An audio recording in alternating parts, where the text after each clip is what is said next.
How many in here did an O2 ring? How many did an O2 ring? Okay, so we got a lot of them. Okay, so I'm going to give you some preliminary data on the O2 ring. Also, John Wieringa, who's not here today, but you've seen John before. John's going to be sending you an email. So if you see something from Forge Your Inner Armor or John Wieringa, that's going to be your O2 results specifically for you. So we have a card that has what's going on in the O2 saturation, and then also we sent out that subjective Pittsburgh sleep study, and it'll have a score on that for you, okay? So you'll see that, and then John also has a page and a half of information about why this is important, what is O2, oxygen saturation, why is that so important for us to understand how that works.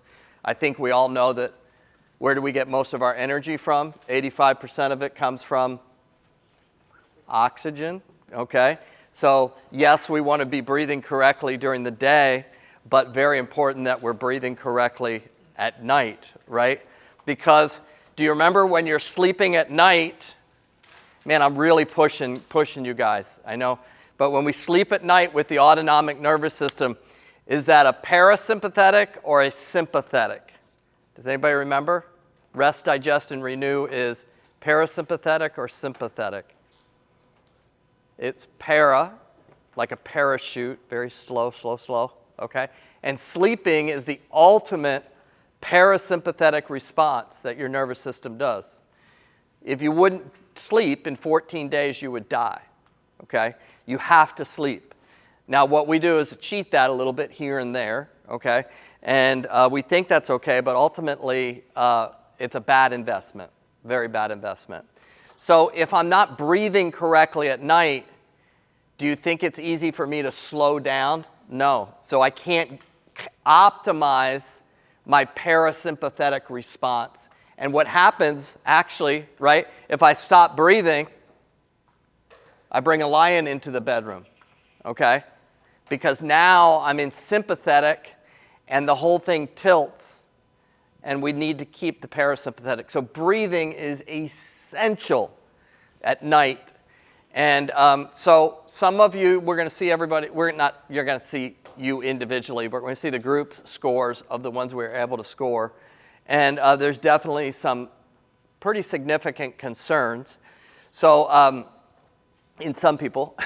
So what I want to do, I do want you to remember, okay, this is a informational, a peak performance kind of lecture, but we are measuring a few things that are physiologically very important to you. So if you do have some bad numbers, this is kind of the disclaimer or the little, writing at the bottom. If you see an issue, try to address that. We put some recommendations on there, like talk to your primary. If you're seeing it, you've gone into the red flag zone, okay? Talk to your primary. We're also going to offer a couple informational webinars for people that may have some bad scores that can log in at night, and I can just kind of talk through some different things you can do. A cool thing about this sensor, did anybody have it? I hope the setting wasn't on, but did anybody have it where it vibrated on you at all? You did, okay. So that was actually in training mode, and so I'm sorry that it vibrated on you, but you can set it so it will vibrate if you drop your oxygen saturation. So you remember, we want oxygen saturation to be over 95% all night long. Okay, like right now, if I measured this room, if everybody's alive, yes, you're all alive, you're probably averaging about 97, 98. And if I made you hold your breath to get to 93, you would just feel like you're going to pass out. But you'll see that at night, some of you are getting into the 80s, meaning cells are dying once we get below 95, okay? So that vibration sensor, you can actually use it as a training device that when it drops, it vibrates a little bit, which likely you've gotten in a bad position. If maybe somebody's told you before that when you're on your back, you tend to snore more maybe, okay, or a particular position. Well, this will pick it up before you start getting so low that you're losing cells. And so that's one way to train that. at a more significant level through your PCP, like a CPAP, those kind of things. But if you have some numbers that are off, please take it seriously, because that's not good over time. That affects the heart. That is why most cardiovascular incidents happen in the middle of the night, because somebody's not saturating correctly. But before we get the numbers, this was some questions from last time. So let's go ahead and some questions. I think I often trigger cortisol as I'm laying down trying to go to sleep. Any techniques to stop and try my brain from getting stuck on stressors? So this is one of you, I took the names out, asking this question, so I thought we should answer. Can somebody give me a really layman term of what cortisol is, just for the room? What do we think cortisol is? It's a hormone, okay? A stress hormone, okay? So if I see the lion, okay, if I see the lion over here, automatically my brain lights up, and that sends a signal from my hypothalamus, pituitary gland, down to my adrenal glands, and I release instantaneously almost, well, within milliseconds, cortisol, and the nervous system goes into sympathetic, okay? And that sympathetic lets me respond quickly to stress. Do I want to be releasing cortisol when I'm lying in bed at night? No, because cortisol, let's see how well you remember from last time, works inversely of what other hormone? Not adrenaline, it is adrenaline. What is the thing that I need to go to sleep at night? Melatonin, good. So if cortisol goes up, what does my melatonin do? Go down. You remember I talked about the NBA players that we work with, that they're playing at 10 o'clock at night, and they're amped up, right? And the cortisol's up. And what happens to their melatonin? Boom. And they can't sleep for 6-7 hours, right? So this person's asking, what do I do because I think I'm releasing cortisol at night, okay? Well, one of the things that we would work on is your brain's exposure to light does impact cortisol positively in the morning. So blue light in the morning is great because it releases adrenaline appropriately, and I need cortisol in the morning, but I don't want it at night. So one thing I would do, if you feel like this is happening a lot, is I'd wear some blue blocker glasses once the sun sets. Because if you're picking up any blue, even these lights have blue in them, it can trigger the cortisol. Very passive thing to do, but very easy to do. What we do at the 49ers, if we're playing an East Coast game, we have computers on all these lights, and we'll take blue out and turn red on based on what the time zone is in Washington if we're playing Washington the end of the week. So we literally reshape the sleep cycle based on the volume of blue that the athletes are exposed to. But on the reverse, you don't want any blue at night. So where else do we get blue from besides lights? Phones, tablets, TVs. So wearing the blue blockers helps with that. And then I'd strongly recommend, there's a great device called a human charger that you can get on Amazon that is these ear lights that you wear during the day in the morning to release more cortisol in the morning so you won't release it at night. And then also any biofeedback mechanisms like breathing and that kind of stuff will help that. How does coffee affect cortisol? That's kind of a trick question, okay? Because a lot of times we drink coffee because we're not making enough cortisol in the morning. Because in the morning, my volume of cortisol should be 4 times that of what it should be during the day, right? Because that's what wakes you up. Why? You ever wonder, why do I come up out of sleep? You come up because as the sun starts its rise, because you're a daytime creature, your body releases cortisol, and that pulls you out of this kind of hibernation state. But what happens when we have burnt that so much and it's gotten out of rhythm is we wake up in the morning and we're like, whoa, where's my cortisol? So instead of grabbing the cortisol, we grab the coffee as a way to stimulate. And what does coffee do? It jams up your adenosine receptors, which is okay, but if it goes too late in the night, then you're not going to release melatonin like you need to. So coffee, in a sense, is a fake version of cortisol. And if you're having to use a lot of coffee, the question should be, why isn't my body making the energy correctly, okay? You've talked about our breathing while awake to help with coherence. How do we do properly while we're sleeping? Well, we kind of alluded to that with the device that will vibrate, okay? That will help if you're really having some serious breathing issues, you know, talking to your primary about that. But things like sometimes the jaw devices do work, sometimes the nose strips do work.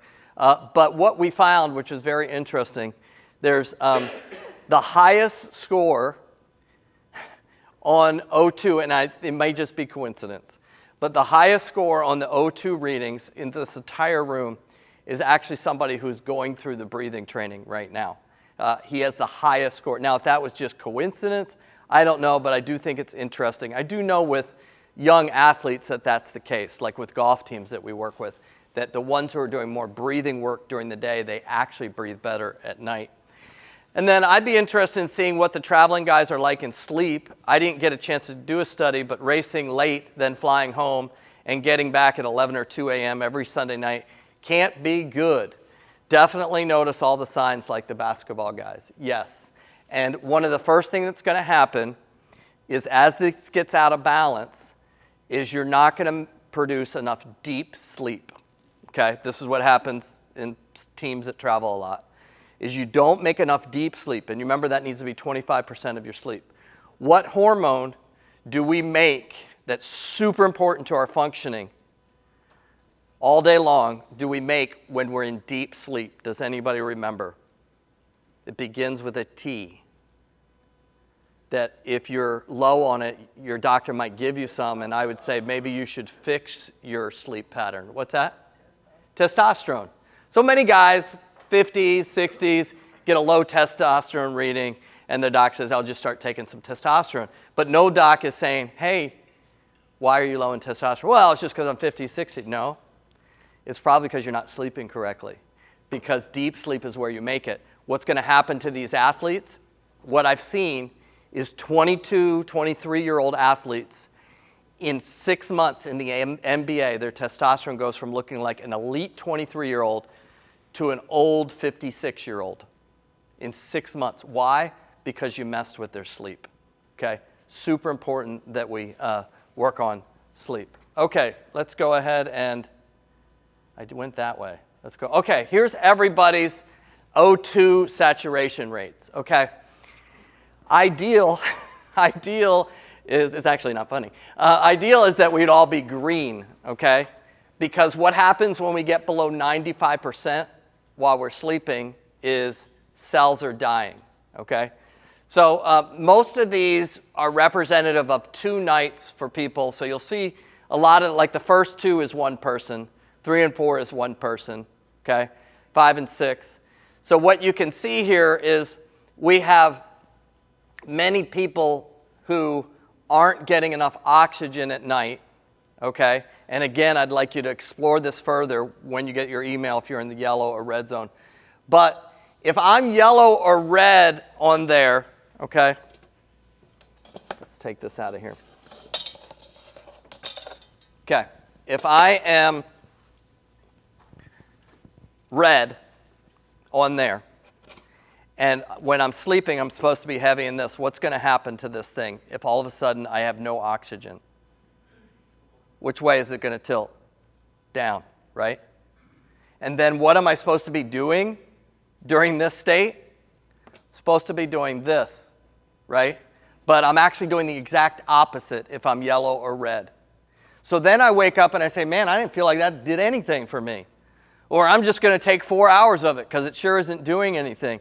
It's because it's not working correctly, because it's tilting the wrong direction because of not having oxygen, okay? So we need to work on that, okay? If you're in the yellow or red zone when we send you an email, again, we'll have recommendations in there of some things to do. There are a variety of there are things, something that can impact this. Alcohol use can impact that at night.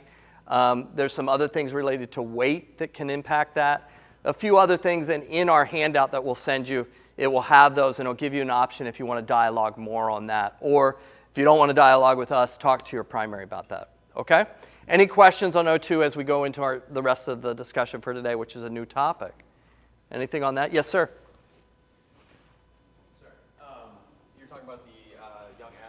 that, or someone in here is in a breathing exercise class, and they're staying well within the O2 levels during their sleep, do you think that's just like a muscle memory, essentially, from practicing actively thinking about it during the day to become subconscious, and therefore they see the benefits at night?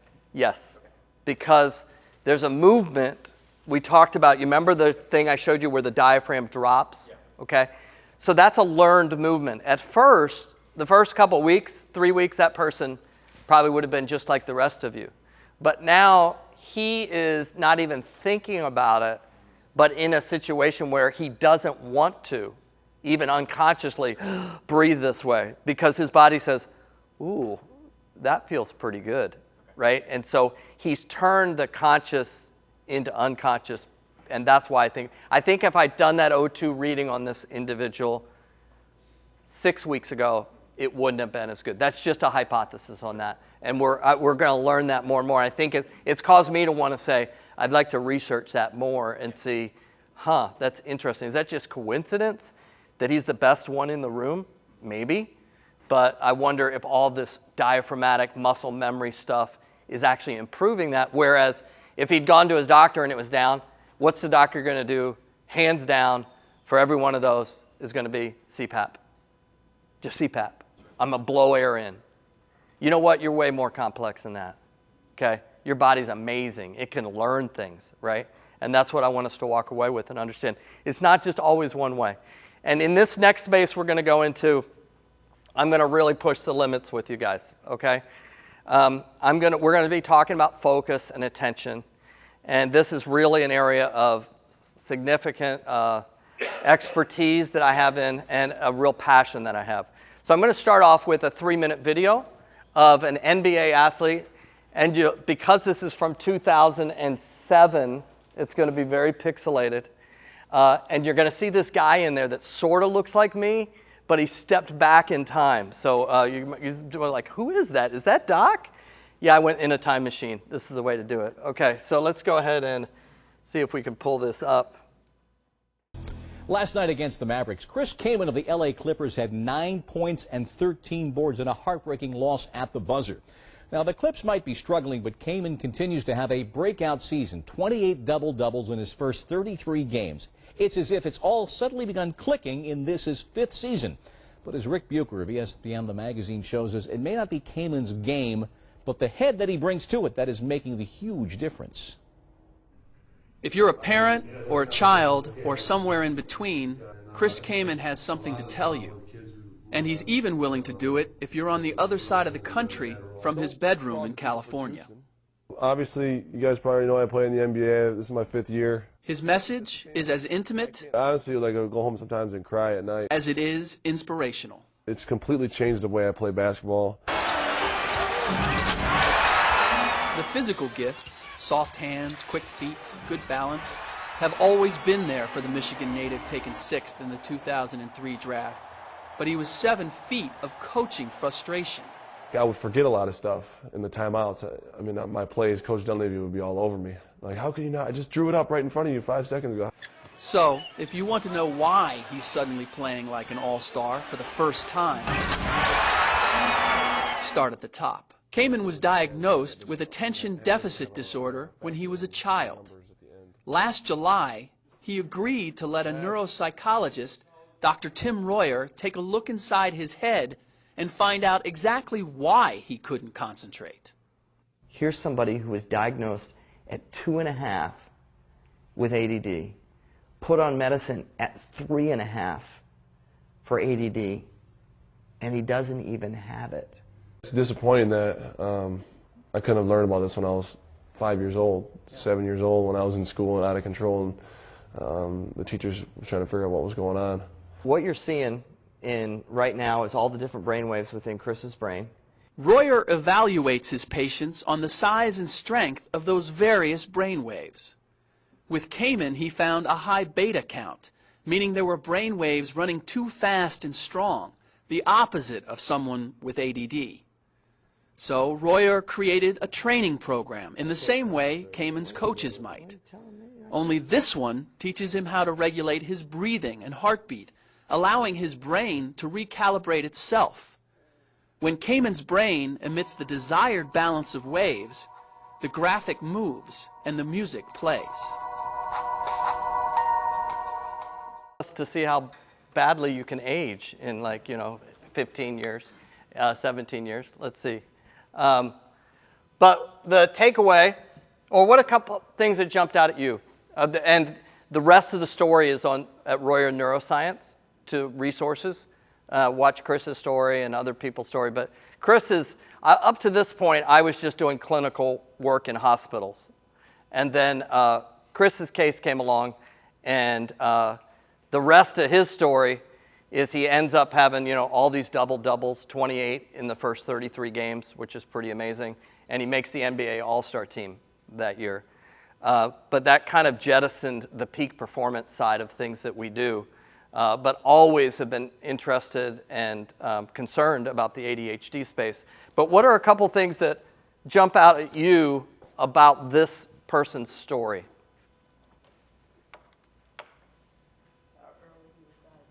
How early he was diagnosed. Did you hear what he said?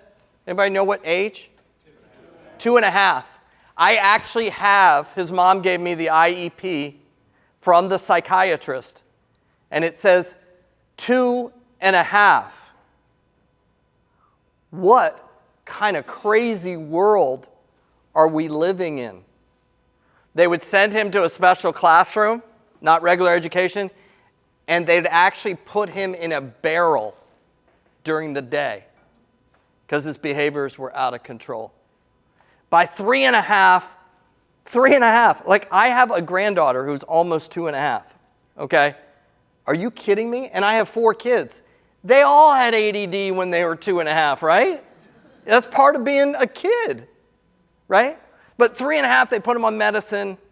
By 5, he was on triple the dose that a 5-year-old would be on. What kind of craziness, stupidity, pharmacological abuse is that? He would talk about through his life, he felt like he had more that he could do, that he was more creative and more to his personality, but he felt like he was crawling out of his skin all the time, and they would just put more and more medicine in. By the time he was 14, he was going to do exactly what his father did, and he was going to drop out of school, because he spent more time in the hallway than he did anything else. And he was so sick of these medicines. But guess the one person at the school who wouldn't let Chris leave school? His basketball coach, right? Because he was so stinking tall, right? As a 14-year-old. So the basketball coach basically took him under his wing and said, hey, I'm going to keep you in school. They ended up winning 2 state championships. Chris was 7 feet tall, okay? But he was only 196 pounds at 7 feet tall because they had him on so much medicine. Because what does Adderall do? Ritalin? What do you think? We talked about this before with medicines, okay? Medicines aren't that complex. What do you think an amphetamine or a stimulant does to anybody's nervous system in here? Does it make us go this way, or does it make us go that way? That way. What are the side effects of a stimulant? Can't sleep at night. Oh, wait, that's kind of odd, doc, because isn't sleep this? Yeah, isn't that interesting? You can't take it too late in the day because you started lying and now you can't sleep at night. What else happens? You can't eat. Do you remember where we digest food? Over here. They get anxious, right? Is it all kind of making sense to you? Like, you have to be so careful with these medicines, right? And so he leaves high school, goes to Central Michigan, not a huge powerhouse, but he goes to Central Michigan, and the moment he leaves, he stops taking all of his medicines. And, it's a little looser in college days. So he gets up to 260 pounds and 7 feet tall. And he has fantastic footwork because he had to learn as a big guy how to have good footwork because people would push him around a lot. So with they at one point they said next to Bill Walton, Chris Kamen had some of the best footwork ever seen by an NBA center. And they go and play University of Michigan, and he has a triple-double against the University of Michigan, his sophomore year, and the NBA starts calling. And they say, hey, you want to go to the NBA? So he drops out of college, and he gets drafted in the draft with, get this, the draft is probably the biggest draft ever. You have LeBron James. Anybody ever heard of him? Carmelo Anthony. You hear of him? Chris Bosh. Dwayne Wade. One other guy, and then Chris Kaman. Never even knew that, did you, right? And all of a sudden, he's got all this money. You know what the first thing he did? Was he had somebody build him a $100,000 treehouse. Because he'd never seen any money like that. His dad drove a garbage truck for the city. He'd never seen anything like that. And in the rest of the story, you'll hear about how his ADHD got him into all kind of financial stuff. And how when we fixed his brain, it was like it all settled down a little bit. But it's interesting, I come into the picture and I go to assess him and I say, hey, let's see if we can work. Oh, what happened was his fourth year, they sent him down to summer league. You don't do that your fourth year. That's only for rookies, okay? So he's basically, they're going to get rid of him. Goes to the summer league. The coach calls him in and says, you need to start taking this Adderall. And he just, the 7-foot giant of a man, just starts crying. Like, I can't do that stuff again. Well, you can't stay on the team. Can you believe that they have the power to do that? So that's when he called me and we started working on his brain. And I come to find out the first day, it was so fascinating. I bring all my equipment in, and it isn't like it is now. I bring all my equipment in, and I lay it all out, wires and all kinds of stuff. And I hook him up, and I assess his brain. And then the next day I came back, and I laid everything out, and I got a phone call, and I had to leave. So I left. I took the phone call. I came back. He had plugged in everything on the desk, hooked himself up, and had the software running, reading his own EEG. I'm like, how did you do that? Well, I saw you do it yesterday. I'm like, what? I said, Chris, has anybody ever assessed your IQ? No, I am stupid, Doc. Why are you stupid? Well, my teacher said I was stupid. I had to be in a barrel when I was a little kid. And I'm listening to all the things this guy knows. And I'm like, you got to let me do IQ testing. So I also do neuropsych IQ testing. I assess him 2 days later. He has 160 IQ. He's Mensa. This guy is Mensa, and they're putting him in barrels. What? There was never, I can tell you because I know statistically, there was never a teacher that taught him that was even close to his IQ. But we got it mixed up, didn't we? We looked at behaviors, we didn't look at the brain. Does that make sense? And so as I looked at Chris's brain, guess what happened? I thought, because in true ADHD, I'm really getting slightly sidetracked with this story, but I hope you're enjoying it. It's kind of a great story. It's symbolic of what's going on in our culture, okay? Because it isn't just ADHD. This happens in depression and anxiety and blood pressure medicines and everything, where we just get so hung up on the behavior and we don't think about, well, what's going on in the nervous system? What you guys are learning about the nervous system right now, your physician doesn't know, okay? And if you have a kid that you're taking in to get diagnosed with ADHD, they don't know about how to look at this stuff. They're just going to look at behaviors.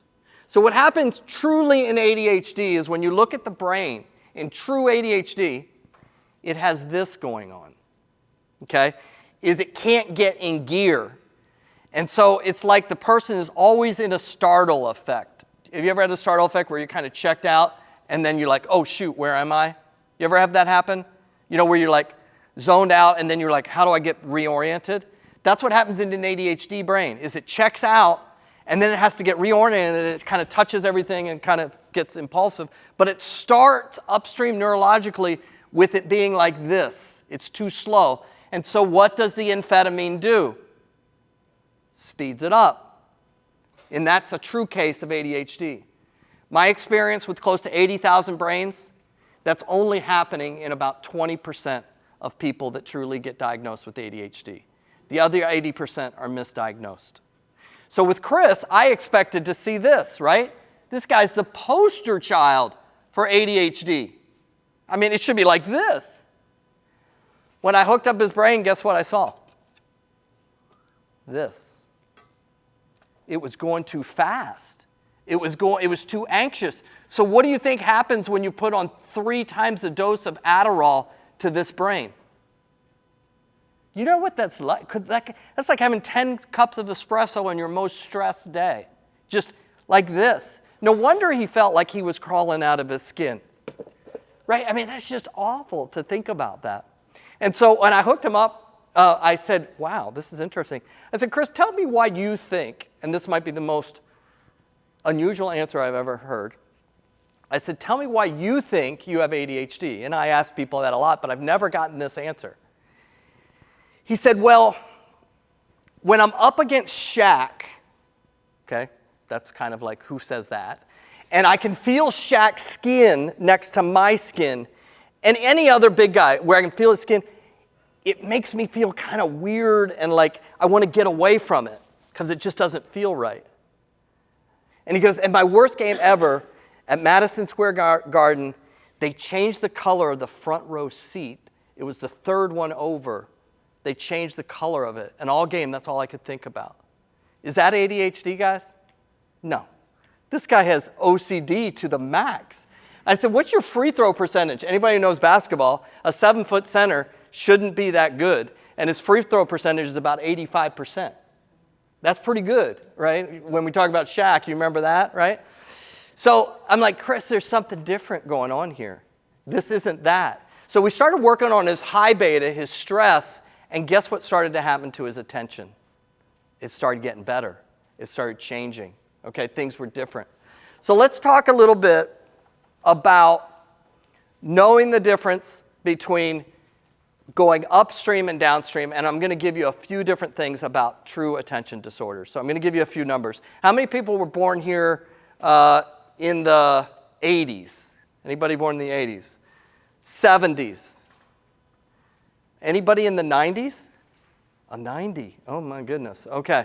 So, and anybody before, we won't say anything before the 70s because that's where I am. I'm some down in there. Okay, yeah, here we go. Okay. But I want to give you in the 1980, in the United States of America, USA, I just want you to put your thinking cap on and just think reasonably about this, okay? In the 80s to 90s, 3% of people were diagnosed with ADHD. 3% attention disorders, okay? 90, so this was actually, so 3 out of 100, okay? Then 90 to 2000s, okay? That number went up to, this was 3 out of 100, okay? And then this number went to 7%. So it doubled. Okay, in 10 years, okay? By 2010, this is people with ADHD, okay? By 2010, this number went up to 10%, okay? Now, the number's at 13%. Isn't that interesting, isn't it? Right? What would you call something like that? That goes from 3% to 13% of the population in the United States. What would we call that if that was some other disease? Huh? Like, what's in the water? Like, that's an epidemic. 3 to 13%. Isn't that interesting? Okay? So currently in the United States, it's 3%. Guess how many people in Europe, what percentage of population have ADHD in Europe? 3%. Now, today, in France, 3%. Man, that's weird, right? 13% here, we grew from this number, which sounds kind of interesting, to this number in Europe. How about Japan? I'm actually going to Japan on Sunday. My son is in the military, and I'm going to go see him. It's going to be really fun, okay, in Japan. Guess how many people in Japan have ADHD? Kids. 1%. Any thoughts? Does that, I mean, I'm not a mathematician, But that sounds a little weird, okay? What are your thoughts or hypothesis on that? Some people would say, well, we're better at doing diagnosing than any place in the world. That's the argument here, is that we're better at diagnosing than any place in the world. What, do you have any thoughts on that? Food? Could be nutrition. Do you think that maybe pharmaceutical company is where I would go, okay? But do you think that maybe we're not truly understanding how to diagnose correctly? Like Chris's story is a perfect example of poor diagnosis because all we did was look at behaviors. So I'm a neuropsychologist, right? And any of your physicians could send their patients to me, and I could make an ADHD diagnosis. I'm licensed in North Carolina, in Michigan, in Virginia, and then I have a tele-license throughout the United States. So I can make a diagnosis of ADHD, and I would for a physician. And how do you think I'm going to make that diagnosis if I didn't do this work? The average run-of-the-mill neuropsychologist, how do I make that diagnosis? Anybody know? Questions. So let me give you a few of them, okay? And this is how we make the diagnosis. This is what I went and spent a lot of money to go to school to learn to do, okay? This is what we say. Does it seem like he doesn't listen? No, I'm serious. That's one of the criteria. And has he done this for more than a few months? How about this? It's difficult for him to sustain attention. What the heck does that even mean? What is sustained attention? Okay? So we check those two. All we have to do is get 3 more and we're there. Okay? Avoids tasks that require effort. I think that's probably most of us in this room. No, I'm joking. But no, right? I mean, do you hear what I'm saying? Like, this, I'm going to make a neurological, guys, this is bad. I'm going to make a neurological decision about this child based on these questions. Easily distracted. And then here's my favorite. That's just all-time favorite. You're not going to believe this is in the manual for diagnosing. Acts as if driven by a motor. Did you hear what I just said? Like, I had to learn that. I had to take an exam about what are the questions you ask, and one of them is, he acts as if he's driven by a motor. What the heck does that mean? And is there something wrong with that? Those are all downstream behaviors that the average time it takes is about 10 minutes to make a lifetime diagnosis on a disorder that's going to significantly alter my nervous system and my child's nervous system because all I did was look at behaviors. And we need to look beyond that. Jake's going to hook somebody up here, and we're going to look at their brain. Can I have a volunteer to look at your brain? Yes, right here. You're going to sit right here. Jake's going to hook you up. I want to give you a couple other numbers, okay? It's kind of fascinating. So let's take, I'm not an artist, so as you've probably figured out, wow, this is bad. Does anybody have any idea what that is? That's United. Thank you. Thank you very much. I appreciate that. This is the United States of America, okay? What our founding fathers explored and discovered. Okay, so in America, get this, if you live in the state, I don't even know how it's shaped. Is it like this? Shaped in the state of Louisiana. If you live in the state of Louisiana, you have an 18% chance that you will get diagnosed with ADHD. If you live in the state of California, you have a 6% chance. I'm not a mathematician, but this sounds kind of weird to me, right? That doesn't make any sense to me. Get this. Let's make it even weirder, okay? If you're in this group of states and you're a boy and you're African American, you have a 1 in 3 chance of getting diagnosed with ADHD. That sounds like a socioeconomic decision than it does sound like something that is not based on neurology.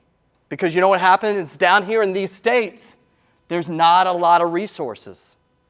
There's not a lot of, over here, we have a lot of psychiatric resources and a lot of different things that we can offer people. But here in groups that don't have a lot of finances and that have to go through the system, they don't get a lot of care taken on their mental health. And what happens, and then the pipeline for this into the prison system is huge because nobody's dealing with the main issue here, okay? And again, what is it in Japan? 1%. Here, we're talking about 33%. There's something wrong. Nobody's telling you this stuff, okay? But this is why I cringe, and I know we just kind of do it socially. Oh, I've got ADHD. No, you don't. You sleep like crap, okay? You're putting garbage in your body. You're not exercising. You're not taking care of things. You're not dealing with anxiety, okay? And you want to call it ADHD. That's not what's going on, okay? So if I take 100 people, and I've studied this over and over and over again, that have been diagnosed with ADHD, there's only 20 that will really have it. A third of them, and it's interesting, we just talked about this, 33 of them will have a sleep problem. And this is in kids too, is they're not sleeping correctly. What is my attention going to be like if I'm not getting enough sleep? Like all those reds and yellows, and during the day you're trying to pay attention, or you're falling asleep while I'm talking to you. Well, maybe I need to get a little bit more exciting. I don't know. But could it be that what you think is an attention issue is really a sleep issue? Okay?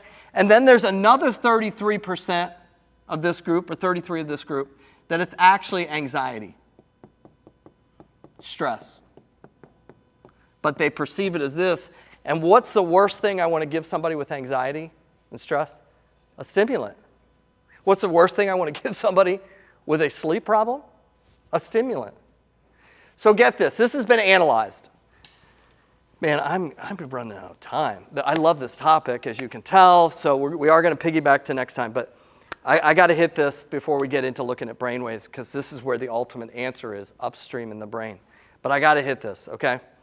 The accuracy, this has been measured, of an ADHD. Does anybody have a coin on them? Like does anybody carry any money? Like a penny or a quarter? We're going to imagine, okay? Imagine that I have a coin here. I'm going to flip it. If you take the average primary care physician who's not trained in this but can make the diagnosis on this, the average of their accuracy of the diagnosis, that's a trained physician, flip the coin, 50%. What happens if your kid or you are one of the other 50%? That's not good, right? The accuracy of our medical system at getting this diagnosis right is 50%. That's concerning, right? I talked to some people in Europe and they're like, it takes a year to get the diagnosis for ADHD in our country because we're very particular about who actually makes the diagnosis. Here, we're just flipping coins. So we're not going to have time to do the EEG, but we're going to do it next time. And I want to explain what happened. So in 2012, you didn't see this on the front page of the newspaper, okay, or on the internet. But in 2012, the FDA said, hey, if you use an EEG to measure the brain for the diagnosis, and you pick up this, which is called the theta ratio. You guys have heard me talk about that before. Next time we're going to talk more in depth about that. But if the theta ratio is over 3, and you see that on the EEG, it will improve the diagnostic accuracy by 40%. So now we're up in the 90s because we're looking at the brain. And the only reason we're not doing that is people are just too lazy to do it. And we want to just get the meds moving through the system, okay? But we need to stop and think about what's going on. So next time, you're going to be here next time, right? What's your name? Nate. Nate. Nate, we're going to look at his brain, and we're going to look at all the electrical current in his brain, and we're going to see how much theta is in his brain. And I'm going to quiz you on this. 2.7 is ideal. Anything greater than 3 means his brain's going too slow. There's too much parasympathetic. If it's less than 2, there's not enough slowing, not enough sleep in the brain. So we're going to actually look at that number in his brain next time we meet, and then we're also going to look at, does anybody remember, you're going to have to really think through this. In the video, they said that Dr. Royer said that Chris had a high something count. Huh? Beta. It was the high beta. That was the stress brainwaves. We're going to do the same thing here. We're going to see what his stress brainwaves are, and we're going to see how those impact downstream behaviors, okay? I have no question that people will have attention issues and that kids have attention issues. I don't want you to take away, Doc doesn't believe in ADHD. I don't believe in poor diagnostics, and that you are worth way more than just a checklist, okay? Whether that's for your sleep, whether it's for your blood pressure, whether it's for your anxiety, whether it's for your low testosterone, whether it's for your depression. You're way more than a checklist. You're fearfully and wonderfully made. And we want to look at it, and next time we're going to look upstream so that we can be very accurate about what it is that we want to address. Oh, QR code. Oh, my goodness. Can you believe I almost forgot the QR code? And we're going to, even though, Jake, where am I? Here, right? Okay, guys. While I'm pulling up the QR code, any questions as we finish up? Yeah, what's your name? John. John. Okay, John, what's your question? The diagnostic criteria, was that the same as it was in the 80s? Ah. Or that's one question, and the other question is that the same across countries? Very good question. Okay, so get this. The original, and I think it's funny, the original guy who came up with this, the diagnosis of ADHD, which was called something like brain disorder of early childhood. You know, we got rid of that name because that's not going to work very well. His name, he was in the early 1900s, like 1904, and his name was Dr. Still, which I think is kind of funny, okay? We still use some of the exact same criteria that Dr. Still came up in the early 1900s that we use today, and that's worked its way through what's called the DSM, and we're now in the DSM-5, okay? But it's basically the same criteria. Think of any other form of medicine. What have we done since 1905? When your heart, what have we learned about your heart? What have we learned about your brain? What have we learned about your body, your hormones? And we're still doing the same thing as 1905? Hey, I want a different way, right? We got to do a different way. Unfortunately, there's more things at play that want to feed into, let's make the easy diagnosis. Let's take one more question. Any other questions? Did anybody find any of those numbers kind of interesting, right? Nobody's talking about that. And in this book, you're going to find a lot more about that, okay? And it's going to talk about, towards the end, 3 chapters from the end, it's going to talk about how do you really diagnose this thing, because we can do it accurately. We just got to take the time to do it, okay? Oh, one last thing I want to say is I'm doing a lecture tonight at the Peninsula Club. At the Peninsula Club at 7 o'clock. Anybody's invited. So if you have family members, if you have, you know, somebody that you're concerned about or want to know more about the brain, we're going to be doing this at 7 o'clock, and it's free. And you'll probably have another book that I'll give away there. Golly, you guys have a whole library of Dr. Royer books. One last question. What are you focusing on at the Peninsula Club this evening? Tonight we're going to be focusing on the autonomic nervous system, and we're going to be unpacking some brain waves a little bit more. So we're going to be really trying to show some of the things that we might be looking at next time, okay? But you guys are getting like unpacking of a lot of stuff in detail, okay? Next time, I'm also going to want to, we're going to have one last time that we're going to have an open-ended topic. So think about between now and next time, I'm going to ask you, what do you want the last topic to be about? We're going to finish up on attention, this time a focus, and then we're going to start on processing speed for our last lecture of the series, and then I'm going to have one last lecture, which will be whatever you guys want it to be. If I don't know anything about it, then I won't talk about it, but let's see. Don't ask me about cars or the history of NASCAR, because I cannot talk about that, okay? You guys, thanks for listening. I know we went through a lot. Watch the rest of Chris's story. It's kind of fun, okay? You guys have a great one.